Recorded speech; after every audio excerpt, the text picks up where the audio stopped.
I have the honor of discussing with you for a couple minutes why we chose Philadelphia. After we announced where this year's summit would be, that has been the never-ending question, and as we've done media interviews the last 2 days, it's been the never-ending question, why Philadelphia? And I'm going to answer that for you today. For those of you that are from here, you need no explanation. You know why Philadelphia. For the rest of you, it must be our Philly table over there. I think that the Liberty Bell inscription says it perfectly, why Philadelphia. Proclaim liberty throughout all the land unto all the inhabitants thereof. It was a call in the book of Leviticus. It was a call to all of Pennsylvania when the bell was first installed in 1753. And it's a call to all of Americans today. It still stands as a call. Moms for Liberty's mission statement is often quoted without the very first part of our mission statement. The very first part of our mission statement says Moms for Liberty is dedicated to fighting for the survival of America.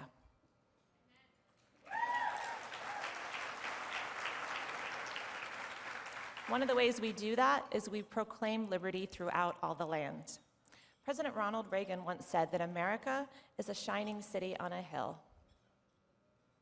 Our country and its principles are a beacon of hope to many around the world. Our flag is recognized in the farthest corners of the world as a symbol of freedom and of liberty. But in recent years, that light is starting to dim. From massive government shutdowns due to COVID, to mandates on our children, all the way down to local school boards shutting off mics from public input. So the question is, why Philadelphia? Philadelphia is the birthplace of our country. The Declaration of Independence, the Constitution, the Bill of Rights, all written here in Philadelphia. Philadelphia stood for liberty as far back as 1688 with the petition against slavery. Philadelphia organized the first protest against slavery in the New World. In 1773, exactly 250 years ago, the people of Philadelphia, led by Dr. Benjamin Rush and others, adopted the Philadelphia Resolutions. This was a list of grievances against the British government regarding the Tea Act. And it resolved that they would not allow the ships to dock here to drop off the tea. This was called the Philadelphia Tea Party. I didn't ever learn about the Philadelphia Tea Party in school. It wasn't the Boston Tea Party, it was the Philadelphia Tea Party, and it was actually planned weeks before the Boston Tea Party. Those that met in the Boston Tea Party to plan it actually discussed what Philadelphia was doing and adopted some of their ideas, and then they added a little bit of a Boston twist by throwing it overboard. But the first place a Tea Party was created was also in Philadelphia. John Adams said that the creation of the Philadelphia Resolutions on October 16, 1773 was the true beginning of the American Revolution. Thomas Paine, he wrote Common Sense here, which staged the ground for the formal declaration. Benjamin Franklin, Thomas Jefferson, George Washington, John Adams all lived here in Philadelphia at some point and walked these streets. Philadelphians were the first people to hear the words of the Declaration read aloud, just a few steps from where we are right now.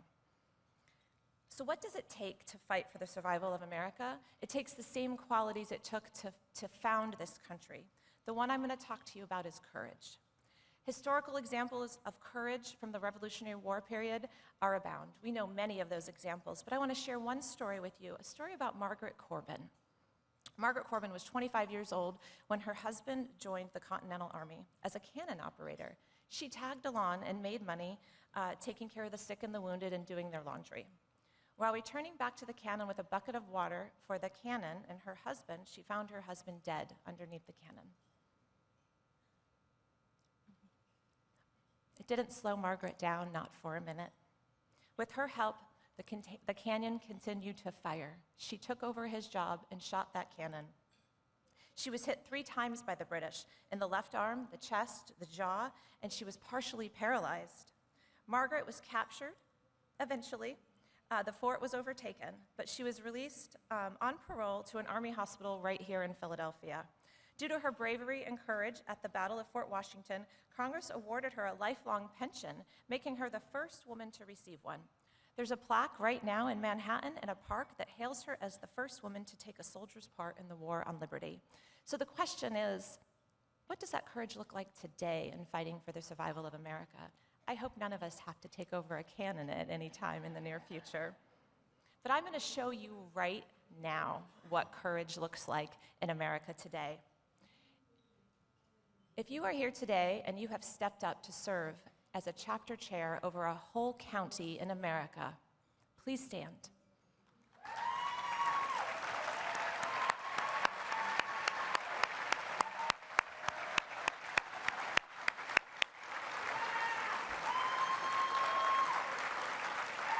These are brave, courageous ladies. Stay standing, ladies. If you've spoken at a school board meeting in the last 3 years, stand with them.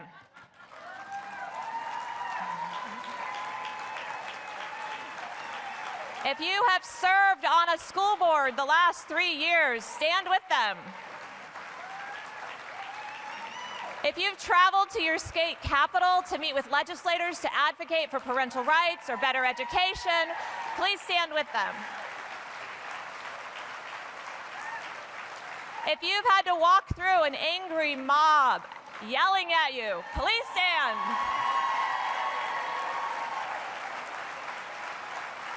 And if you are currently following through with what you know God has told you to do, please stand.